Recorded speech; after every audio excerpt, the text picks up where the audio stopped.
Atraia e retenha talentos com benefícios flexíveis com a marca e cores da sua empresa. Nas versões crachá ou cartão personalizado. Com bandeira Visa é aceito em milhões de estabelecimentos. Tenha todos os benefícios em um só cartão. A carteira Saldo Livre tem flexibilidade com saque e Pix. Gerencie os benefícios em uma única plataforma com integração em sistemas de folha de ponto. Custo zero para sua empresa e colaborador. Vem pra BIS. Olá, esse é mais um episódio do Radiocast Você é RH. E hoje a gente vai falar sobre a era da experiência do colaborador. Para isso trouxemos um especialista no assunto, Rogério Scher, sócio fundador da Wynxx, uma plataforma de tecnologia de desenvolvimento pessoal. Obrigado, Rogério, obrigado pela tua presença, pelo teu tempo aqui para a gente. Olá, Alexandre, muito bom falar sobre esse tema que espero que eu consiga ser persuasivo, interessa a todo mundo, inclusive a família do colaborador e não só a ele individualmente. Rogério, antes a satisfação do colaborador estava muito ligada a salário, assim, né? Ao quanto ele ganhava. E hoje isso está muito diferente. Está ligado a benefícios flexíveis e personalizados, ao quanto a empresa tem de atenção à saúde mental do colaborador, ao bem-estar dele, a um equilíbrio entre a vida pessoal e a vida profissional, aos modelos de trabalho. Como que você vê, assim, o que isso, esse novo tempo que a gente está chamando de a era da experiência do colaborador, traz de complexidade para as lideranças e para o RH? Alexandre, a melhor forma de olhar para a experiência de uma pessoa dentro de uma empresa é lembrando que todos nós temos, com cada empresa com a qual trabalhamos, 3 contratos de trabalho. Quando você pergunta para uma pessoa, ei, onde você trabalha? Eu trabalho na empresa X. Quantos contratos de trabalho você tem com a empresa X? Que pergunta estranha. Tenho 1. Tem não. Tem 3. Este 1 que a gente sempre lembra, quer o indivíduo seja PJ ou CLT, é o contrato transacional. O contrato transacional, Alexandre, é 1 de 3 contratos. E isso não pode sair do radar do indivíduo e da empresa. O primeiro contrato, o transacional, é aquele que estabelece remuneração, benefícios, condições, recursos, ferramentas para trabalhar, onde entra uma parte da pauta que você se referiu. Ele é importante, remuneração entra aí. Então, se eu chego para você, Alexandre, e digo assim, Alexandre, tenho uma curiosidade, você está feliz no seu trabalho? Aliás, todo mundo conhece alguém infeliz no trabalho, né? Basta fazer um almoço de domingo em família, um happy, aquilo que teria que ser um happy hour com colegas, alguém vai estar lá reclamando da empresa, do chefe, não recomendando ali como um bom lugar para trabalhar, sequer recomendando os produtos e serviços da empresa. Isso é um problema sério. Em alguma dimensão, estar infeliz onde trabalhamos é quase tão ruim quanto estar desempregado. E na dimensão do contrato transacional, se eu chego e pergunto, você está feliz? Eu estou satisfeito. Mas você está feliz? Não, pera lá. Para eu estar engajado de corpo e alma, experimentar a felicidade autêntica, eu preciso te responder isso à luz dos meus outros 2 contratos de trabalho. O segundo contrato de trabalho é o psicológico.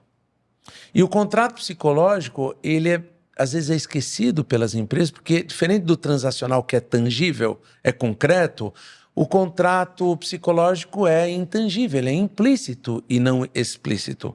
Mas não pode ser negligenciado. É nele que a gente encontra, por exemplo, o tema da segurança psicológica. Alexandre, quantas empresas preconizam nos temas da sua cultura? Aqui a gente quer protagonismo, atitude de dono, proatividade, criatividade. O sujeito vira para a empresa e diz, eu estou tentando, mas aqui eu tenho medo. Eu tenho medo de dizer o que eu penso e sinto. Como é que você vai ter a atitude de dono se a pessoa tem o medo mais básico, que é o de dizer o que pensa e o que sente?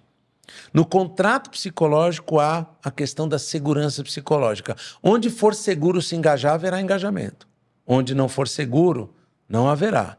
E aqui uma pergunta para os líderes que nos ouvem agora, querido Alexandre.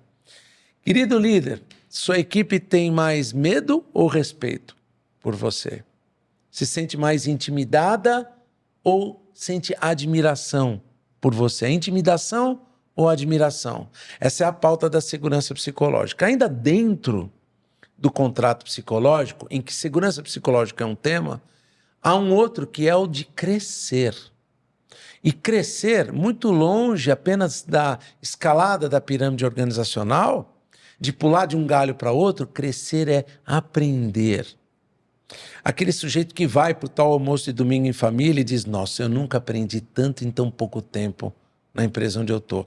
É a dimensão da aprendizagem contínua em que eu sinto que cresço como pessoa e profissional. E a última dimensão é aquela da contribuição. Eu sinto que eu sou contributivo e deixo minha marca pessoal por aqui. Então, para finalizar, contrato transacional, contrato psicológico e o terceiro e último contrato é o contrato com a identidade organizacional. Nós estamos aqui nos referindo à reputação, ao rosto público dessa organização. Querido Alexandre, será que todas as empresas do mundo valem a pena? Pois é, né? Não, nem toda empresa vale a pena. Há empresas que, se desaparecessem, elas fariam mais bem do que mal ao mundo. É disso que estamos falando. Quando eu olho para a empresa onde eu trabalho, qual é o rosto público dela? A reputação como cidadã. Qual é o orgulho que eu tenho do impacto que ela faz no seu ecossistema? Para dentro e para fora, é uma organização que faz o bem ganhando dinheiro e quanto mais ganha dinheiro, mais faz o bem ou não. Esses 3 contratos de trabalho são fundamentais para se desenhar uma experiência do colaborador que, ao final, gera engajamento. Muito legal. E você vê hoje, porque assim, as demandas dos colaboradores, essas novas demandas, elas estão muito evidentes hoje. Mas você vê as empresas já consolidando uma resposta para isso, estratégias voltadas para melhorar essa experiência do colaborador, e desde o recrutamento? Vejo sim. E esse é o tema lá da Wynxx, a nossa plataforma de tecnologia que mede cultura e mede engajamento. Deixa eu te dizer uma coisa. Antes da pandemia já era difícil liderar pessoas, fazer gestão de equipes, de times. Depois da pandemia ficou mais difícil. Porque novas modalidades de trabalho foram adicionadas à cena, e aí o vai para casa, volta para casa, tem gente que nunca saiu de uma nem de outra, tem gente que ainda está no escritório, tem gente que... Uma confusão bastante grande. Isso veio a desafiar o senso de conexão e pertencimento.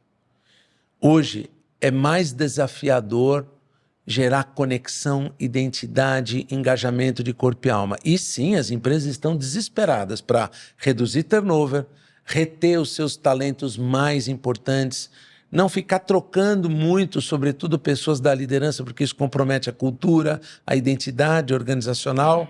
Portanto, Alexandre, vejo as empresas muito desesperadas com isso em alguns setores.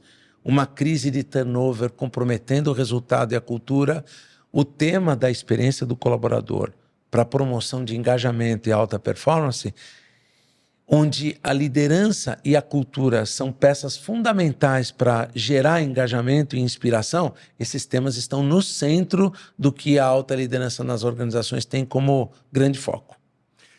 Rogério, você é fundador de uma plataforma de tecnologia justamente voltada para o desenvolvimento pessoal, né? Como você vê o papel da tecnologia nessa melhora da experiência do colaborador? Para o RH, inicialmente, é tudo de muito importante. Eu tenho uma tristeza no que eu vou te dizer. Eu fui diretor de RH, eu tive a honra de ser diretor de RH da Natura. E convivo com vários amigos do RH. Com algumas exceções muito boas, inclusive alguns que são clientes nossos, o RH não está entre as áreas que mais evoluiu tecnologicamente dentro das empresas. A gente olha para uma série de outras frentes, para outras competências dentro da organização. O RH, em muitas organizações, ainda é 2.0. Não tem ainda aquele papel estratégico, né, que deveria ter. Não tem, e outro dia eu soube de uma empresa em que um dos líderes do RH se apresentando para a alta liderança da organização, disse, pois é, como todo mundo sabe, a gente aqui não gosta de número e nem de dados. É uma tristeza. Triste, né?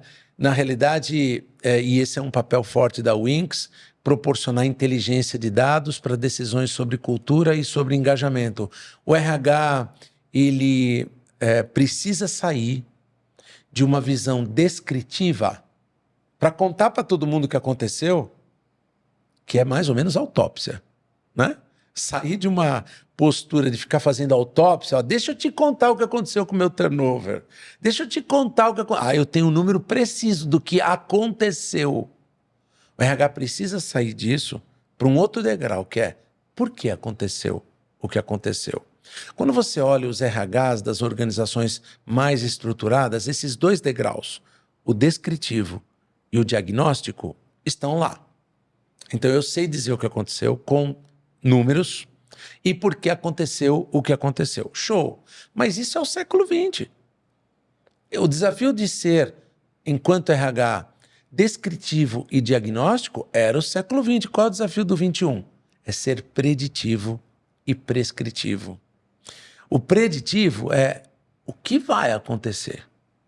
Então, se eu mantiver essas condições de temperatura e pressão, se eu administrar o contrato transacional, o psicológico e o contrato que as pessoas têm com a marca e com a cultura, ou seja, o contrato com a identidade, desta e desta forma, o que eu posso prever a respeito do comportamento? Como eu posso olhar para essas minhas alavancas de gestão e prever o que vai acontecer com o clima, com o engajamento, com o turnover, com a alta performance ou com a baixa performance da minha equipe? Esse é o terceiro degrau, o preditivo. E o último degrau é o prescritivo, que é o como fazer acontecer. Então, que manivelas, que alavancas eu mexo na temática comportamental para garantir que as pessoas ajam desta forma e produzam este resultado. Então, o grande desafio da tecnologia aplicada às organizações, e em particular, Alexandre, com aquilo que é o meu foco e o foco da Wynxx, a nossa HR Tech, é garantir que o RH ganhe a importância que precisa ter na empresa, com um grande suporte ao management na inteligência de dados para decisões eficientes, porque ele se tornou descritivo, diagnóstico, preditivo e prescritivo. Ótimo. Rogério, saberia me dizer como que as empresas estão medindo a eficácia dessas iniciativas voltadas para a experiência do colaborador e até ajustando suas abordagens de acordo com os feedbacks que elas recebem? Sim. Primeiro, querido Alexandre, há uma tendência de trocar foto por filme, né?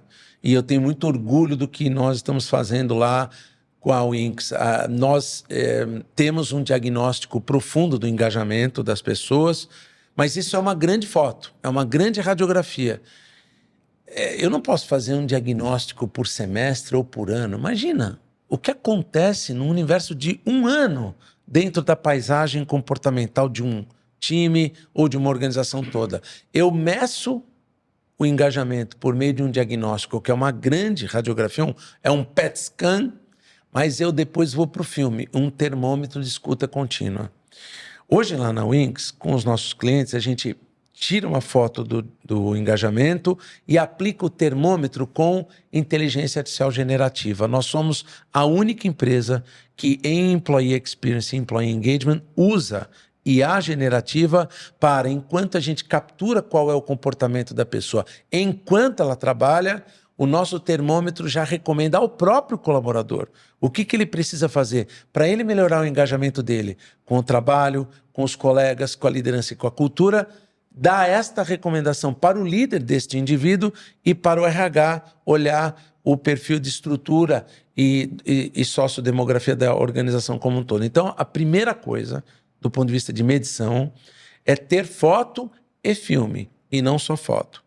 E a segunda coisa, nós evoluímos muito nos últimos anos, nós, o mundo organizacional, em indicadores. Eu vou te dar um exemplo de um que eu amo. O professor James Haskett é um acadêmico icônico de Harvard na cadeira de cultura organizacional. E ele desenvolveu uma metodologia que ele chamou de Culture Cycle, para dizer o que é uma cultura efetiva.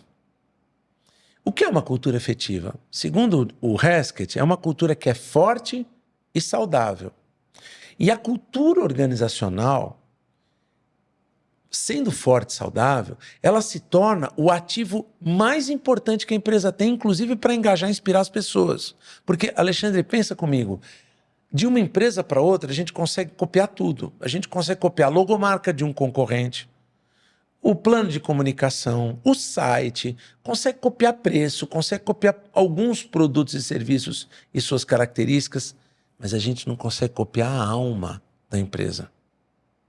E quando a gente fala de cultura, a gente fala da alma, aquela essência que pressupõe os atributos distintos, distintivos, a personalidade mais singular de uma organização. Então, dá para construir uma outra Apple? Vai ser dureza. Eu consigo ter um iPhone igualzinho, uma réplica. Eu consigo ter iBooks, iMac, bem parecidos. Mas como é que eu faço para ter a cultura, a essência, o DNA de uma organização copiada de uma para outra? Muito difícil. Se você parar para pensar, é o único ativo inimitável. Então, feito esse parênteses, voltamos ao Hesketh. Portanto, ter uma cultura efetiva é uma vantagem. E dizia o Peter Drucker, né? Bobeia com isso que você vai ver que a cultura devora a estratégia no café da manhã, no almoço, na janta, né? E no chazinho da tarde, inclusive. Então, esse tema é altamente importante para uma experiência do colaborador que gera engajamento e alta performance. Mas, quando você fala de cultura, fica muito filosófico o negócio, né? Então, é aquele trem todo lá que a gente escreve no site de missão, visão e valores. Acabou? É um manifesto bonito, é um vídeo legal, é entrevista com o fundador. Não para por aí. Tem que estar na prática, né? É o que você pode dizer, Alexandre, do definir a cultura e demonstrar a cultura na prática da experiência do colaborador. E aí vem uma armadilha, que é a armadilha de você dizer que somos uma coisa e a experiência do colaborador não falar nada com aquilo. E pior, a gente capricha, a gente contrata uma agência de comunicação e publicidade ou um professor acadêmico brilhante para escrever a nossa cultura e, de novo, a experiência do colaborador não conversa coerentemente com nada daquilo. Para que uma cultura seja efetiva, e cultura efetiva é a soma de uma cultura forte e saudável, primeiro a liderança precisa ser fanática por coerência entre o que fala e o que faz. Se há uma coisa que inocula veneno na corrente sanguínea da organização e promove desengajamento, é uma liderança que fala uma coisa e faz outra. E note, quem somos nós, né, para sermos infalíveis? A gente vai pisar no tomate. Um dia a gente vai dizer uma coisa e vai fazer outra. Mas a cultura serve para lembrar o melhor em nós. Olha, quando saímos daqui, desse script, a gente entra numa contramão. E o problema não é entrar na contramão, o problema é não perceber que está lá e não ter como sair. Quando eu tenho uma cultura forte, eu tenho uma cultura que está definida, explicitada, combinada. Esse é o primeiro elemento de uma cultura efetiva, ela ser forte. Então aquele script todo me ajuda a ser menos incoerente, me dá uma bússola de como eu posso tomar decisões mais coerentes e de como isso pode ser engajador. E me dá um claro alerta de quando eu estou na contramão. E os valores, enquanto boa bússola dessa cultura, me ajudam a retomar a direção correta. Esse é o pedaço da cultura que é efetiva porque é forte. Mas não basta ser só forte. Para ela ser efetiva e fomentar estratégia, gerar engajamento e felicidade, a cultura precisa ser saudável. E o que é uma cultura saudável, Alexandre? É uma cultura que é distintiva, que tem personalidade própria, que é inspiradora, que é conectada a boas causas, que é significativa, que tem um propósito que vale a pena, que é muito presente e praticada no dia a dia e que, portanto, gera um senso de conexão e pertencimento quase que de imediato. Uma cultura forte e saudável pode ser medida. Na Wix, a gente se dedicou os últimos anos a criar uma indicação que é um percentual inspirado na favorabilidade da mensuração de clima e engajamento, onde a gente diz, empresa, vem cá, tua cultura é forte em X%, uma escala de 0 a 100%. E é saudável em Y%. E a soma desta cultura forte e saudável gera uma efetividade. Quando a cultura ela é efetiva acima de 80%, é que você tem uma cultura que fomenta a estratégia, que gera engajamento. Que dá uma segurança também para o colaborador, né? De saber que ele está numa empresa que bate com os valores dele. E que não é só um planinho de comunicação sobre missão, visão e valores, né? A efetividade da cultura ali dimensionada, mensurada, gera essa segurança de que aqui as coisas têm sentido e significado para valer.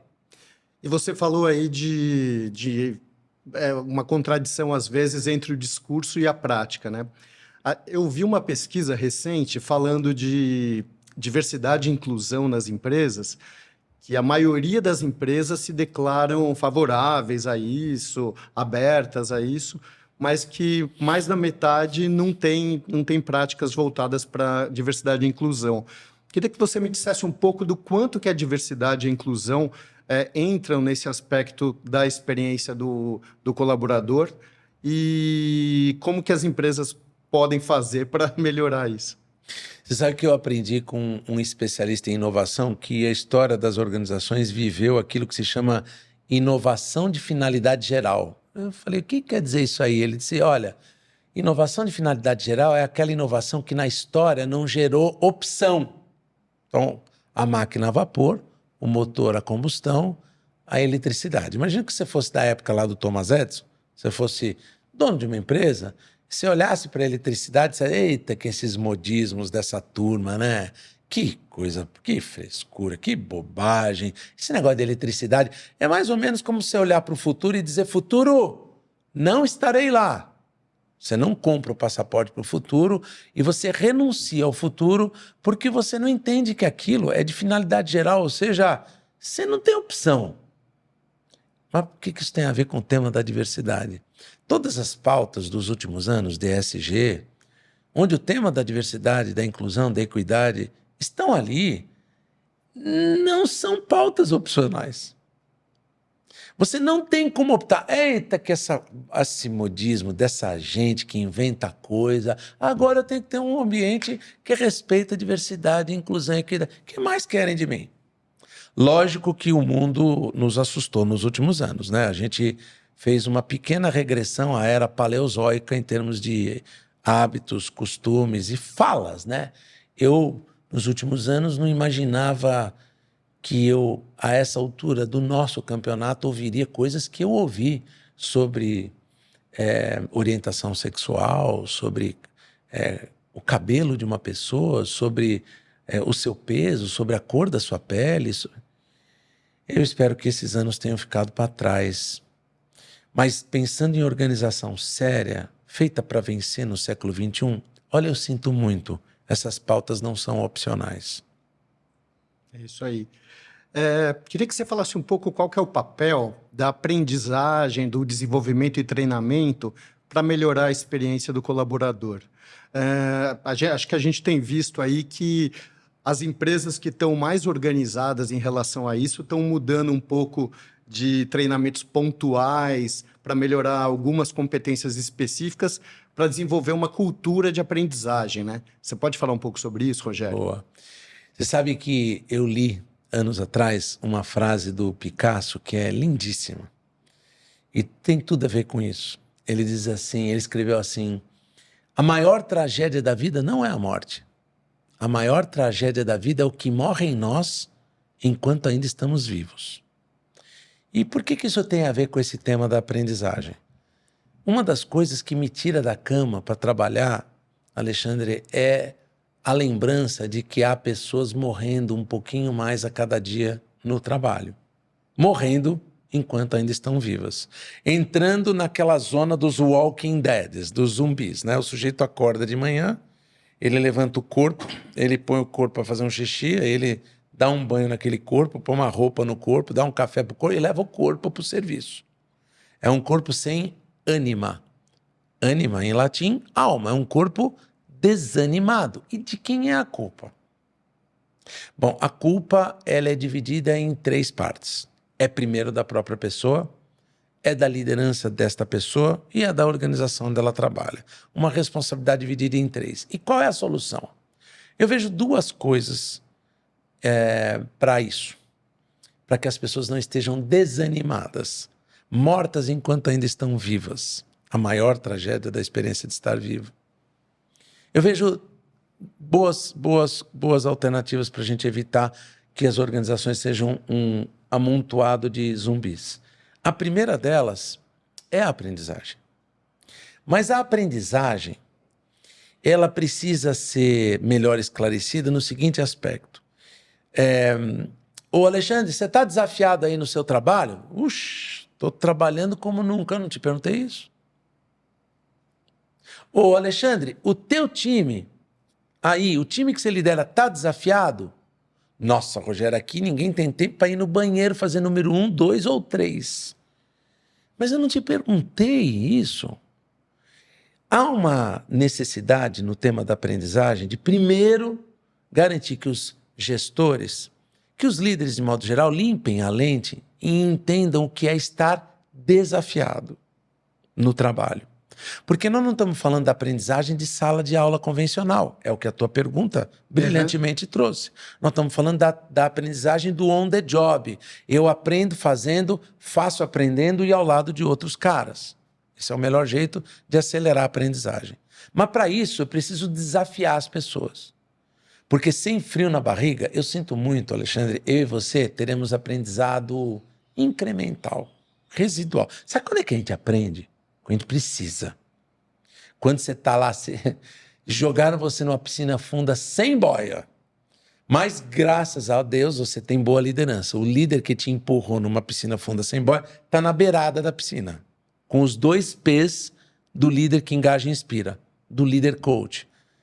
Presença e proximidade. Então ele está ali, pertinho. Ele fica gritando para você, Alexandre, fecha a boca. Bate os bracinhos aí, bate os paninhos. Qualquer coisa ele joga aquele negócio colorido lá, o cotonete, não, cotonete, como chama aquele negócio colorido da piscina ali? O espaguete. O espaguete. Joga o espaguete lá, ou ele pula, né? Porque bom líder não mata seus talentos, né? Uhum. Com presença e proximidade, a primeira coisa que ele faz é empurrar na piscina funda sem boia. É jogar um indivíduo a mar aberto. Mas fica lá por perto, porque se você leva alguém a mar aberto e vira as costas e vai embora, o sujeito se desorientou. Qual que é a surpresa? Você joga alguém na piscina funda sem boia, vira as costas e vai embora e morreu afogado. Qual que é a surpresa? Presença e proximidade. Como coach, dando direção técnica, dando suporte emocional. Você está desafiado? Eita, que eu estou cheio de trabalho. Não, se você está só cheio de trabalho e não tem frio na barriga, borboleta voando dentro de você, então você não tem aquele desafio que vai te levar à aprendizagem. Então, qual é o composto ideal que acelera aprendizado dentro das organizações? Primeiro, é preciso ter rotina. Porque a rotina é aquilo que garante a batida do bumbo diária de eficácia, eficiência, melhoria contínua, evolução gradual e ganho de excelência de execução. Mas você cria rotina para tirar as pessoas dela. E você tira as pessoas da rotina dando a elas um desafio maior do que elas. Tem uma coisa que me dá uma preguiça enorme, é o líder dizendo, minha equipe não está ainda totalmente madura. Uau, que surpresa! Porque talvez se estivesse, estaria no seu lugar, né? Talvez se tivesse esse alto nível de prontidão que você espera do time, estaria no teu lugar. Minha equipe ainda é imatura. Por isso a gente precisa de liderança coach, que gere uma agenda de aprendizagem contínua. Então não me fala isso, porque desperta o pior em mim, quando o líder diz, minha equipe não está pronta, né? Não há novidade nisso. Então, para equipes que obviamente nunca estão prontas, nenhuma equipe está 100% pronta para o seu desafio, eu de vez em quando, enquanto garanto uma gestão de rotina adequada, eu tiro as pessoas da rotina e dou a elas um desafio maior do que elas. Uma piscina funda sem boia. Fico presente e próximo e faço com que esse indivíduo aprenda comigo, porque eu sou coach desse indivíduo, mas aprenda com as pessoas com maior prontidão para aquilo que estão ao seu lado. Aprender fazendo, fazer aprendendo, com um desafio maior do que si mesmo. É isso que faz o indivíduo chegar no almoço de domingo e falar para a tia dele: tia, nunca aprendi tanto em tão pouco tempo e com os caras legal pra caramba. Até porque, né, Rogério, você diz que as empresas, os funcionários nunca estão prontos, assim, nunca estão tão maduros, porque os desafios se renovam numa velocidade muito constante, né? Principalmente nos últimos anos. Não, é isso, Alexandre. E junto disso, tem uma outra coisa que tira o meu pior. Você quer ver? O pior de mim é alguém dizendo assim: eu tenho pedido para minha equipe pensar fora da caixa. Rapaz, isso, mas vem um troço ruim assim, assim pelo pescoço e me pega. Porque qual é a realidade? A realidade é que o raio do gestor vive dizendo para a equipe: ei, equipe, pensa fora da caixa. E aí quando você vai ver, ele pôs todo mundo dentro da caixa. Para as pessoas pensarem, sentirem e agirem fora da caixa, já não seria legal não colocá-las dentro da caixa? E a pergunta é: como é que você deixa as pessoas fora da caixa? Regra básica: autonomia e segurança psicológica. Vamos falar de autonomia. Não existe ambiente inovador, criativo, com melhoria contínua, com alta performance, sem algum espaço de autonomia. E os gestores fazem uma meleca com esse negócio de autonomia. O que é autonomia? É a liberdade para o sujeito fazer o que quer, quando quiser, na hora que quiser. Não, não é nada disso. A autonomia é, antes de tudo, o sentimento que eu tenho de alguma liberdade para moldar uma parte do trabalho de tal maneira que é assim e não assado que eu melhor consigo fazê-lo. Será que as pessoas que o líder lidera sentem que tem algum espaço permitido para deixar a sua marca pessoal, para fazer do seu modo? Claro, eu tenho conformidades, scripts, eu tenho várias coisas para fazer, seguindo scripts e padrões. Mas será que é só isso? Porque se for só isso, eu vou morrer enquanto estou vivo. Eu preciso ouvir da minha liderança o seguinte: neste pedaço, faz do teu jeito. A tua singularidade aqui é bem-vinda. O teu jeito pessoal de pensar isso é bem-vindo. Deixa a tua marca pessoal por aqui. E num ambiente que seja de segurança psicológica. Então, estar fora da caixa é receber o convite de, com alguma autonomia, deixar a sua marca pessoal por aqui e num ambiente que seja seguro. Eu não tenho medo de dizer o que eu penso e sinto, e dizer o que eu penso e sinto não me gera punição por parte dos meus pares, nem do meu líder. Essas demandas que a gente mencionou dos colaboradores, principalmente entre as novas gerações, elas passam muito por um equilíbrio entre a vida pessoal e a vida profissional, né? Eu queria de você, pela tua experiência, se você vê as empresas se preocupando de fato com isso, implementando isso para melhorar o bem-estar e a satisfação dos colaboradores.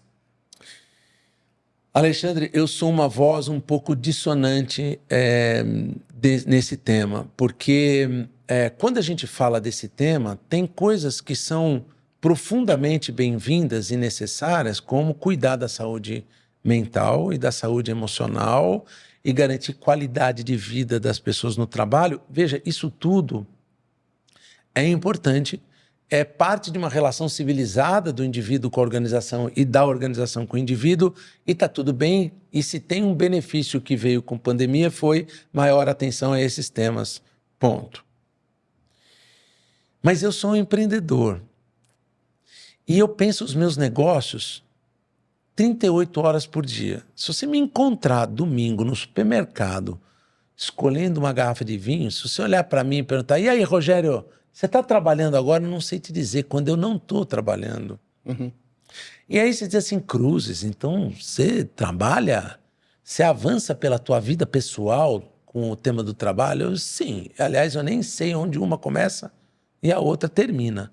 Porque eu me sinto tão identificado com o que faço que, se você de vez em quando chamar o que eu faço de trabalho, eu fico talvez um pouco ofendido. E isso não é só na vida de um empreendedor. A Winx existe por causa disso. Isso é na vida das pessoas. Pode ser possível Note, o que eu quero dizer com isso é, quando eu tenho um trabalho que conversa com as minhas crenças, com os meus valores, com as minhas competências, com os meus talentos, e que me faz ter um senso maior de propósito, eu entro em fluxo, eu entro em flow, eu perco a noção do tempo. Ah, Rogério, que teoria furada. Como é que dá para sentir tudo isso esse tempo todo? Um trabalho tão perfeito assim? Não é o tempo todo, mas não pode ser nunca. Não é todo dia, mas não pode ser nunca ou raramente. Porque, olha, se você não se sente apaixonado e entusiasmado pelo trabalho, em alguns momentos tem alguma coisa muito errada. Não dá para ser todo dia, porque você imagina alguém aparecendo apaixonado e entusiasmado para trabalhar 365 dias do ano, ele não passaria no toxicológico da empresa, né? Assim, não é crível, né? Assim, o sujeito está apaixonado de novo, né? Mas não pode ser nunca ou raramente. Se você percebe que só tem um monte de objetivo e meta para entregar, mas aquilo não te conecta com algo maior nunca, ou muito raramente, então você tem um problema. E você tem um problema, antes de tudo, na tua escolha de vida e carreira. Por outro lado, quando essas coisas se organizam com mais sentido e significado, é capaz, Alexandre, de alguém chegar para você e dizer assim, menino, você está 18 horas trabalhando nesse negócio aí, você não almoçou, você não jantou, você não tomou um cafezinho, você não fez número 1, número 2. Alexandre, você olha para a pessoa e diz assim, cara, 18 horas, é? Foi mesmo? Eu tenho a sensação que eu estou aqui há 1 hora, 2. Eu desapareci nesse negócio. Eu já nem sei mais onde eu começo e termina isso, onde isso começa e termino eu. Eu sou isso. É o tal estado de flow, né? É o estado de flow. Não é que eu estou ouvindo a música, ela está saindo de dentro de mim. Eu perdi a noção do tempo. Eu não preciso de feedback. Sabe aquela história de alguém chegar para você, Alexandre, bom trabalho, hein? Eu gosto de dizer para as pessoas que quando a gente está em flow, quando a gente está em fluxo com a vida e com o trabalho, aquela voz que a gente tem dentro da cabeça, a gente tem uma voz dentro da cabeça que fica narrando o jogo, né? Ela fica saudavelmente arrogante. Você está matando a pau, você está arrasando, a voz vem para você como se ela saísse de dentro de você, ela olha para você e diz, caraca, hoje você está mandando bem, hein? Os caras tinham que erguer um busto em sua homenagem ali na frente da firma, ali, né? Os caras, antes de trabalhar, tinham que passar a mão assim na sua estátua e entrar para a firma, né? E aí, nessa hora, chega o chefe. Alexandre, que trabalho espetacular, a voz dentro da cabeça assim. Eu sei, pô. Ele vai ficar indo aí na frente, atrapalhando a gente, manda ele trabalhar. E quando a gente está em flow, você está fazendo aquilo, Alexandre, e aí você percebe que você está melhorando aquilo, você está deixando teu truque, teu macete naquilo, tua marca pessoal. E aí você projeta essa atividade no futuro. No meu livro sobre engajamento, eu chamo isso de saudade do futuro. Você está vivendo aquilo, e aí você para e pensa, nossa, quando é que a vida vai me deixar sentir isso de novo? E a próxima vez que eu estiver aqui, eu já vou fazer deste e deste outro jeito. Você percebe que improvisa, que você cria, que você deixa o teu truque, o teu macete, aquilo vai ficando com a tua cara. Não são todas as tarefas que nos dão isso, mas não pode ser nenhuma. E o melhor jeito de encontrar o tipo de trabalho que nos dá isso é experimentando um montão de coisas, porque você aumenta estatisticamente a chance de encontrar com aquelas que te põem em flow, não todo dia, mas com alguma razoável frequência. Por fim, uma lembrança importante. As pessoas, quando estão em busca de sentido e significado no trabalho, elas ficam mais inquietas, ficam mais inconformadas, ficam mais impacientes, parece que estão aborrecidas, mas essa é uma porta maravilhosa que se abre para o engajamento de corpo e alma. Eu gosto de falar integração de vida e trabalho ao invés de equilíbrio, porque equilíbrio nos lembra de pegar o Excel e ficar jogando quantidade de tempo para cá e quantidade de tempo para lá. Isso também é parte, mas não é o todo. Pois se você falou de integração de vida e trabalho, acho que a gente não pode fugir da questão dos modelos agora mais flexíveis de trabalho, né? Eu tenho visto em pesquisas também, recorrentemente, que os colaboradores querem mais ficar no home office ou no modelo híbrido, enquanto as empresas, para 2024, vão ter aí um conflito, de certa forma, com suas equipes, porque elas querem voltar totalmente para o presencial, né? Como que você vê essa questão e como que ela atua aí influencia nessa felicidade do colaborador? Alexandre, eu tenho me colocado nesse tema como aprendiz com humildade, porque qualquer crença que eu tenho, meu dia a dia como consultor que eu sou e como sócio fundador da Winx, a nossa IDRtech, a minha experiência prática em trabalhar com mais de 70 diferentes empresas no Brasil, de tudo quanto é setor, me obriga a ser humilde. Eu vou te dar um exemplo. Do que eu estou falando. A maior parte dos CEOs não quer saber mais de trabalho remoto. É todo mundo aqui, ponto. Nós não vamos conduzir as nossas relações, as nossas conversas corajosas, a nossa batalha competitiva, cada um na sua casa. É todo mundo aqui e acabou. Durante 2023 foi um perrengue, já em 2022 uma parte. Esse ano o bicho pegou nesse embate. E conversando com um dos CEOs que bate o pé nisso, aliás, é difícil hoje você encontrar a liderança executiva de uma empresa em que a liderança não esteja dizendo volta todo mundo, não quero mais saber. Conversando com um desses líderes, ele falou assim, eu acabei com isso, agora é todo mundo aqui. Meu RH está me questionando muito. E aí trouxe para mim as evidências. O funcionário pega 30 conduções, pega 50 horas de trânsito, é longe, pega um perrengue para chegar até aqui. E eu mandei o RH dar a seguinte resposta, então eles moram no lugar errado ou eles trabalham no lugar errado. Quando você para pensar nisso, numa lógica que é meramente racional, este empreendedor, desesperadamente, ele quer o olho no olho, ele quer conexão, ele quer um senso de conexão interpessoal ali, a sensação de que nós fazemos parte de um algo maior juntos. Tá certo?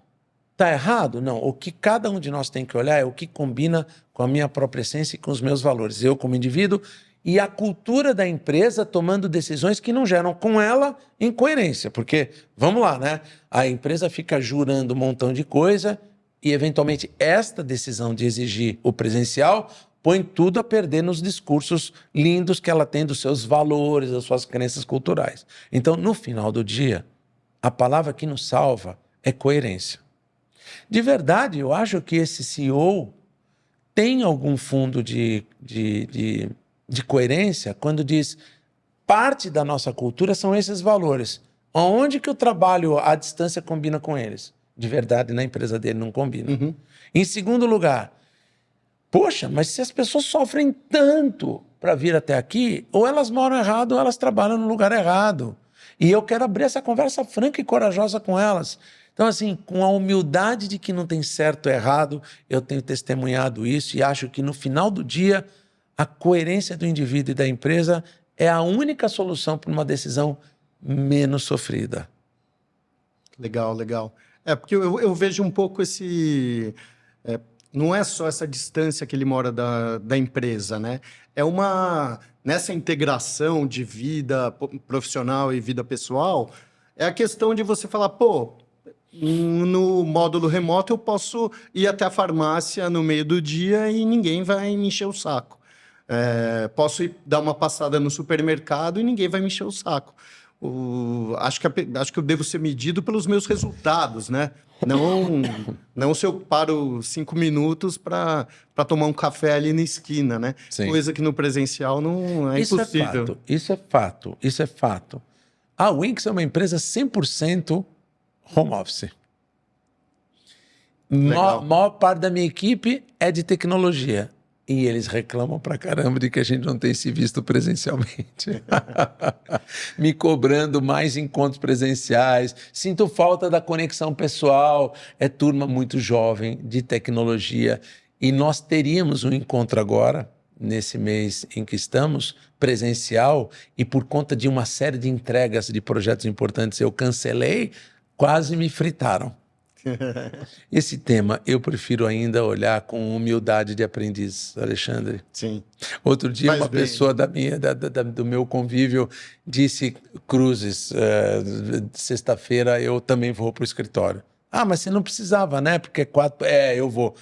Mais um tempo eu me separo da minha mulher se eu ficar em... Sensacional. A gente está falando aqui sobre a experiência do colaborador, mas e quando ela chega ao fim? E na hora da demissão? Como que isso pode ser feito de uma forma que ele saia da empresa pensando, a jornada foi legal até o fim, né? Alexandre, vamos pensar na ótica do líder. Eu já conheci um exército de líderes com paura dessa hora da verdade da liderança, dessa hora da verdade de gestão de pessoas, que é ter que mandar alguém embora. Ter que mandar alguém embora, olha, se for divertido para alguém, porque esse indivíduo é um sádico doente. Um psicopata. Um psicopata. Nunca será divertido, nunca será agradável. Mas, em primeiro lugar, eu não posso evitar essa hora da verdade. O líder que procrastina, além da conta, essa hora da verdade, ele espalha desengajamento. Por quê? Porque se ele tem que mandar embora alguém porque o indivíduo não performa o suficiente ou porque esse indivíduo tem um comportamento nefasto junto ao time, as pessoas super engajadas desse time, quando olham para um líder que fica empurrando isso com a barriga, uma hora cruzam os braços, olham para o líder e dizem assim: quanto tempo mais você vai demorar para agir? E quanto mais tempo ele demorar para agir, mais ele incute na equipe senso de injustiça.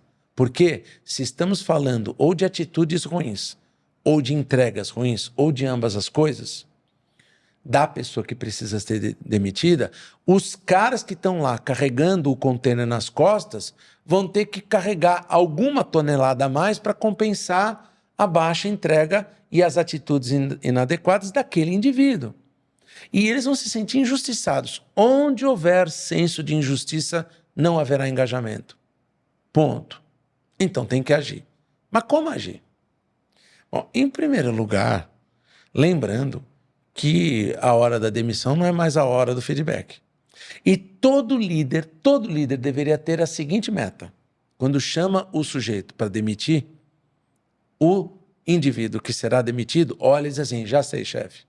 Nem precisa falar. Eu já tenho certeza o que é isso aqui. Esse é o goal. Essa é a meta de todo líder. Porque eu dei uma saraivada de feedbacks esse tempo todo em que a gente jogou falando e falou jogando, que não é surpresa. Eu falei com você durante o jogo inteiro. Alexandre, você está impedido. Alexandre, tira a mão da bola. Alexandre, passa essa bola. Alexandre, vamos conversar. Ih, Rogério, já sei do que é. Essa deveria ser a meta. Não é mais hora de feedback. Mas é a hora de mergulhar o indivíduo que vai ser demitido diretamente na conversa. Alexandre, você sabe que eu gosto muito de você, né? Alexandre, lembra quando a gente se conheceu em 1830 pela primeira vez? Né? Meu pai do céu, diz logo o que você quer falar comigo. Então, mergulhe o indivíduo logo. Olha, eu chamei aqui você porque o seu contrato de trabalho acaba hoje. Então, esta conversa é direta e reta. E acaba hoje por conta do assunto A, se eu tiver que dar alguma motivação para o assunto A. O que eu quero dizer com isso é que, às vezes, não é performance, é necessidade de redução de custos. Porque se é performance, nem isso eu tenho que explicar, porque já expliquei. Esse tempo todo em que estamos juntos. Mas se não é performance e é alguma outra razão, então eu tenho que dizê-la. Mas acabou. A comunicação da demissão tem que valer 5 segundos. Agora vamos falar de como vão ser os nossos próximos minutos aqui juntos. Eu quero cuidar do teu desligamento assim, eu quero cuidar da comunicação assado, eu quero que a gente combine isso junto, eu quero que você fique até tal dia, eu quero que a gente prepare isso dessa e dessa forma, eu já projeto o indivíduo na sequência do que vai acontecer com ele, com o meu apoio, com a minha supervisão, com a minha orientação. Uma coisa importante é, por mais experiente que o indivíduo seja, não acredite na sua capacidade de improvisar uma conversa como essa, né? Não, eu tenho anos e anos de dedicação. vou improvisar. Às vezes você só tem uma coisa que combina com improviso, é show de comédia. Liderança não é um ato de improvisação, é um ato de preparação sempre. Então não confie no teu taco, não. Se prepara uma semana para essa conversa e cuide dos detalhes. O local, a hora, o dia, porque um descuido em relação a esses temas faz com que você leve na testa um neon assim. Eu não me importo pessoalmente com você. E aí, claro, que a maneira como a gente demite alguém impacta claramente este alguém, mas deixa uma mensagem muito importante para quem fica também. Uhum. E também, se a pessoa vai muito no improviso, ela acaba correndo para más práticas, né? Como dar feedback nessa hora, né? O feedback já foi dado antes, né? Pois é. Ou resolver dar todo o feedback positivo nessa hora. Positiva, e o cara fala, pô, então por que eu estou sendo demitido? Como medida compensatória, né? Sou tão bom. Pois é. Não, Alexandre, lembra que você é bom nisso, que você é bom naquilo. Eu nunca ouvi você falar isso, né? Num ambiente onde feedback já é mercadoria rara, né? Você pode dividir o chão de uma empresa entre dois lados. Aqueles que acham que feedback é aquela coisa chata que os desocupados do RH decidiram que você tem que dar. E aqueles que jogam falando e falam jogando, né? Há indivíduos que dão feedback de maneira transacional quando a pobrezinha da moça do RH liga para eles assim, seu fulano, o sistema aqui não acusou ainda, o senhor não registrou o feedback da sua equipe. O sujeito para e diz, acha que eu ainda tenho tempo para isso aqui. Quer dizer, além de tudo que eu tenho aqui, ainda tem que ficar dando feedback. Quer dizer, você vai precisar de umas 8 vidas para fazer esse indivíduo nascer de novo líder, né? Não vai. Né? O bom líder, o líder de alta performance, que constrói equipes extraordinárias, joga falando e fala jogando. Há pessoas que não estão prontas tecnicamente, para elas ele dá direção técnica o tempo todo. Há algumas, olha que surpresa, há algumas que não estão bem emocionalmente. Não é uma coisa disruptiva lembrar que de vez em quando as pessoas não estão bem. Que bênção ter boa liderança para elas, eu dou suporte emocional. Tá bom, Rogério? Muito obrigado por essa aula que você nos deu aí sobre a era da experiência do colaborador. Agradeço demais pela tua presença. Obrigado a você, aos teus patrocinadores, e convido a vocês que nos acompanharam aqui para acessar o site da Winx, www.winx.ai. Grande abraço. Obrigado, Alexandre. Este episódio foi um oferecimento de Bis e Visa. E eu agradeço a você por nos acompanhar até agora. Esse foi mais um episódio do Radiocast Você RH. E você pode, inclusive, assistir as nossas outras entrevistas nos canais do YouTube e do Spotify da Você RH. Muito obrigado.